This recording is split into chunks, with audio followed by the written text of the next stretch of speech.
Good morning प्यारे विद्यार्थियों। गायत्री विद्या मंदिर उच्च माध्यमिक विद्यालय सांचौर के यूट्यूब चैनल में आप सभी का स्वागत है। प्यारे विद्यार्थियों, आज हम पढ़ने जा रहे हैं कक्षा 7th का व्याकरण का जो प्रकरण है समास प्रकरणम भाग 3।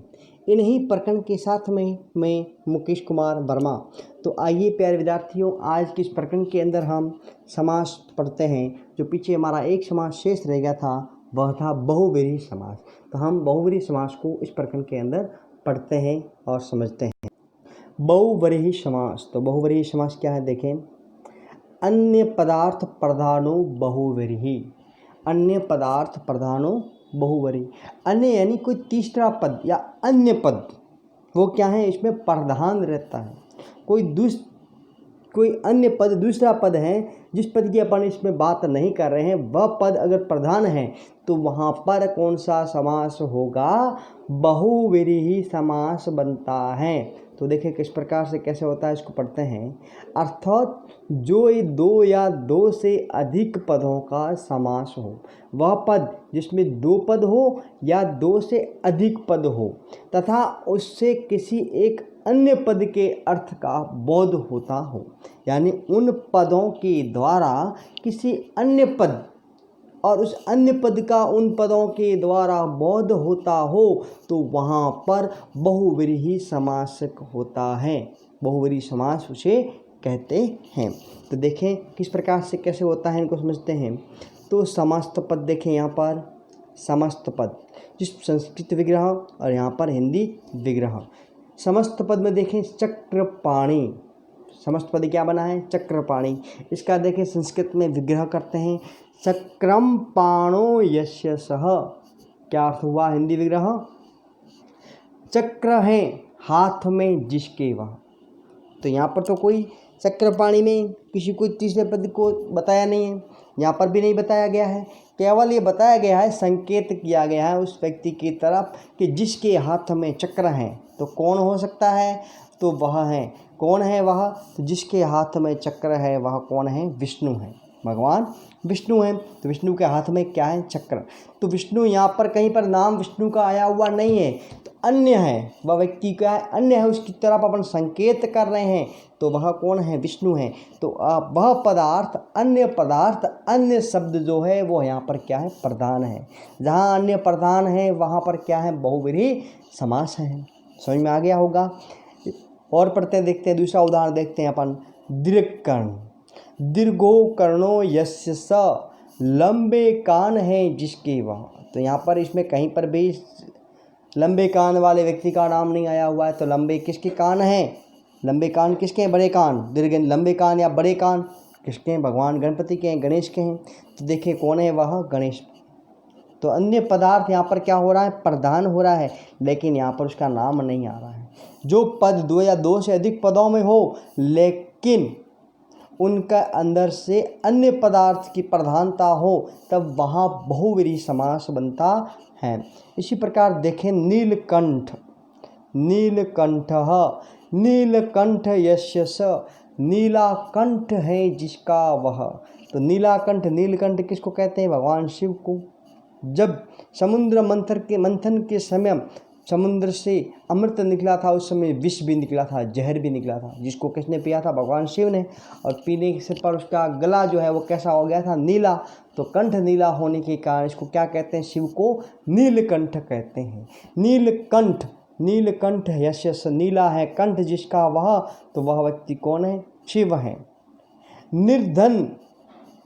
निर्गतम धनम यस्मात् स। नष्ट हो गया है धन जिससे, जिसके पास में धन था, पैसा था, वो नष्ट हो गया। तो नष्ट होते ही वो क्या हो जाएगा, वह व्यक्ति क्या हो गया है, गरीब हो गया है। तो वह कौन है, गरीब है, निर्धनम। पीताम्बरः। पीताम्बरः। तो देखें पीतम अम्बरम यस्य स। पीला है वस्त्र जिसका वह।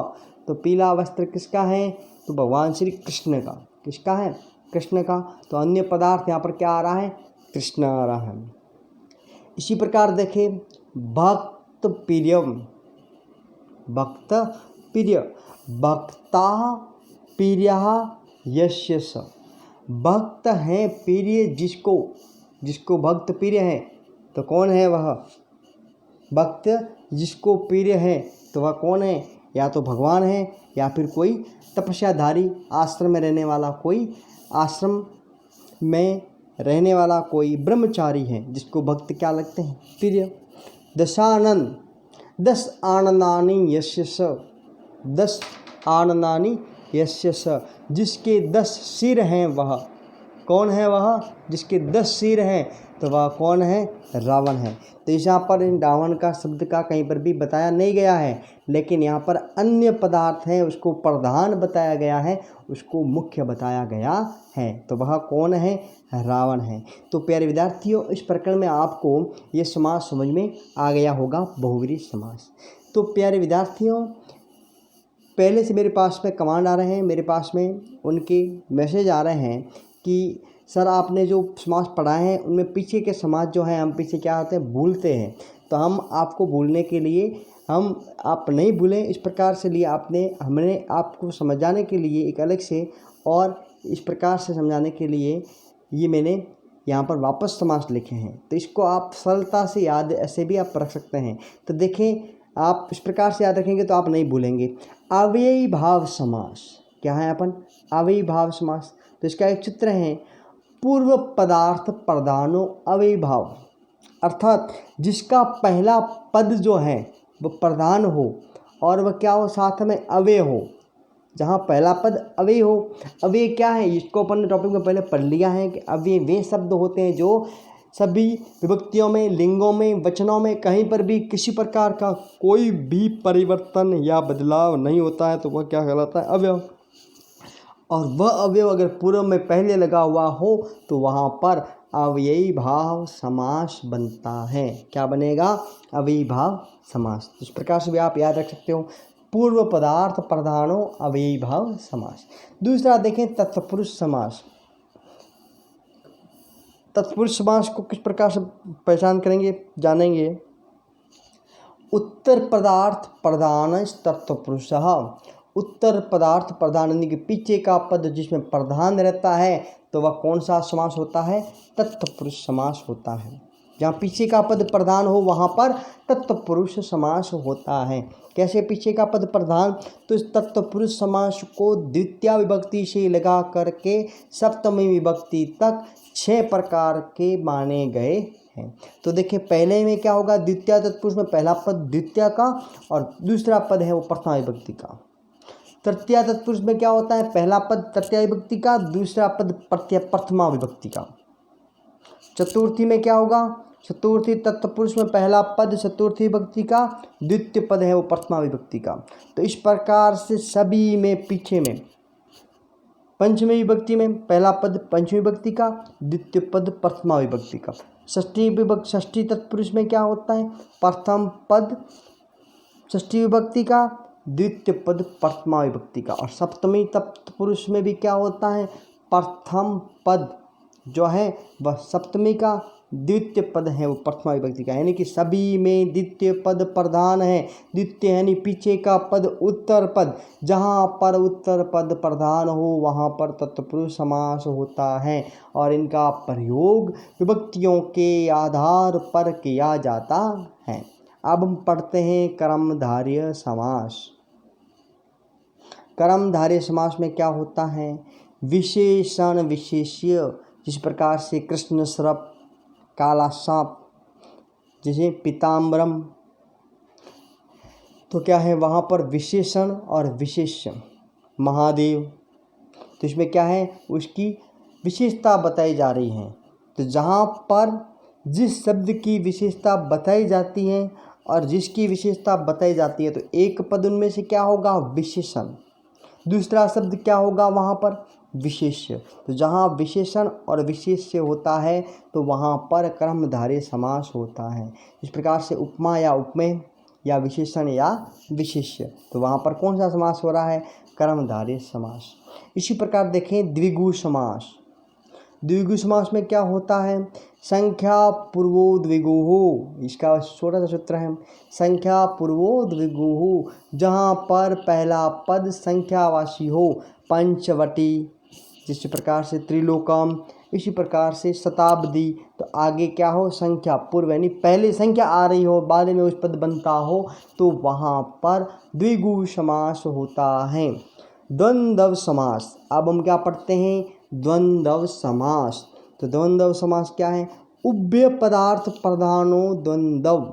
उभय का मतलब दोनों, जहाँ पर दोनों पद समान हो तो वहाँ पर द्वंद्व समास होता है। कौन सा समास होगा, द्वंद्व समास। तो किस प्रकार से दोनों पद, जैसे प्रकार से भीमा अर्जुनो, भीम और अर्जुन, सीता रामो, सीता च राम, सीता और राम, दोनों के बीच में च शब्द का प्रयोग होता हो संस्कृत विग्रह पढ़ने पर, या और आ रहा हो तो वहाँ पर भी द्वंद्व समास होता है। दोनों पद क्या होंगे, समान रूप से महत्व रखेंगे।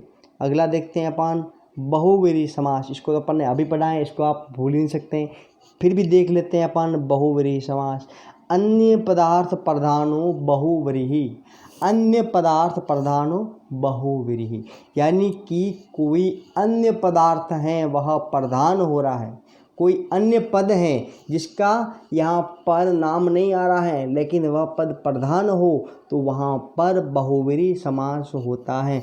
जिस प्रकार से अपन ने पढ़ा नीलकंठ, नीला है कंठ जिसका, वह, तो अपन किसकी ओर संकेत कर रहे हैं, महादेव की ओर। नीलकंठ कौन है, भगवान शिव, शिव की ओर।